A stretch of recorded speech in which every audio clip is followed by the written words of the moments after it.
Toyota invites you to share in the trials and tribulations of some of the competitors entered in the 1992 Toyota 1000 Desert Race. A tangerine dawn greeted competitors last Saturday morning. The desert silence was shattered as engines coughed into life, and long before official start time, the Veld was abuzz with activity as campers prepared themselves for the long haul back to Vryburg. Ahead of the competitors lay the previous day's route in reverse. Incorporated this year was a brand new 160-kilometre section, never before raced on. The two-wheelers got ready for the last stretch of the race. Among the first 10 off the line, 6 Kawasaki's, led by Alfie Cox, would be racing hell for leather to the finish.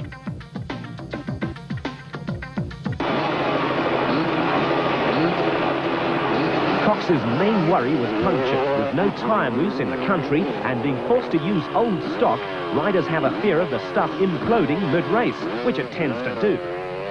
Cox was followed by Brian Bontekoning and then the bigger Suzuki of Willie Island.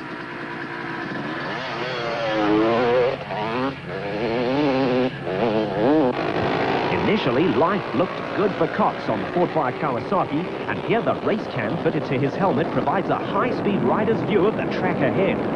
Soon hereafter, Cox slowed with engine problems and was forced to retire from the race. In his wake, Brian Bontekoning was going flat out on the little 200 Kawasaki.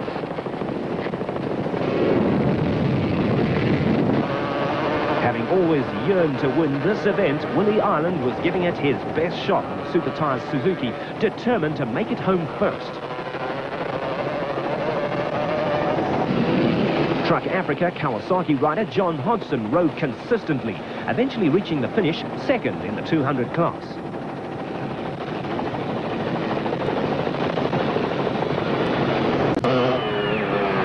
First in on two wheels was Willie Island on the Super Tyres Suzuki. Give me a goggle. Give me a goggle. One for water, one a banana. Where's the chain loop? Where's the banana?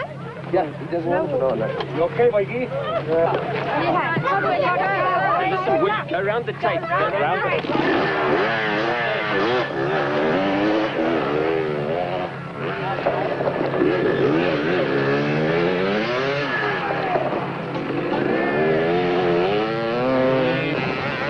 Brian Bontekoning was second. He and his Lesotho Office Equipment Kawasaki working like a pair of Trojans and performing brilliantly.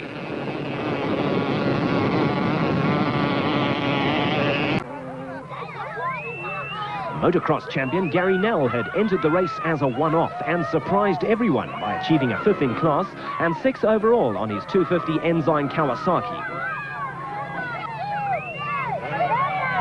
Yuri Human rode as consistently as always on the Kawasaki, taking a 3rd in the 200 class at the finish.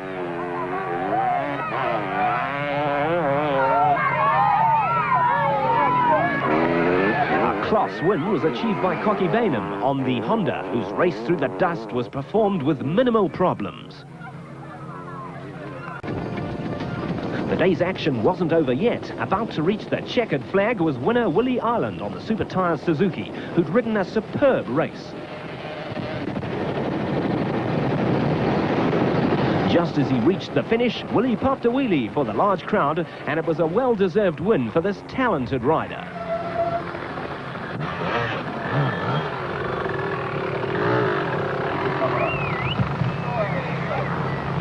This is the first desert I've ever won. It's the only one I had to win. I've won every other single national there is. So I'm happy. It finally happened. Also showing fine form at the end, in fact overshooting rather badly, was second-placed Patrick Andrews on the Lesotho Office Equipment Kawasaki. His spectacular finish earned him a verbal rapping across the knuckles from the organisers. Well done, Patrick. Okay, so. Please don't have another finish like that.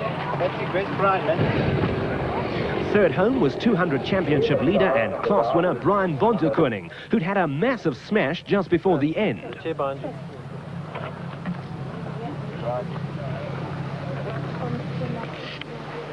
No, it's just my nose. Yeah, nothing broken. Problem.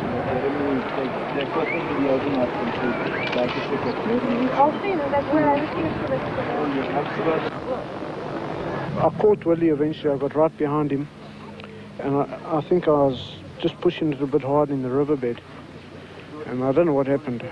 Then at the next marsh I was 15 minutes behind him, so I think I was a little unconscious for a while, and from there I just had to nurse it and get home. And then there were some, like Yanni de Bruyn, who all but threw it away on the line.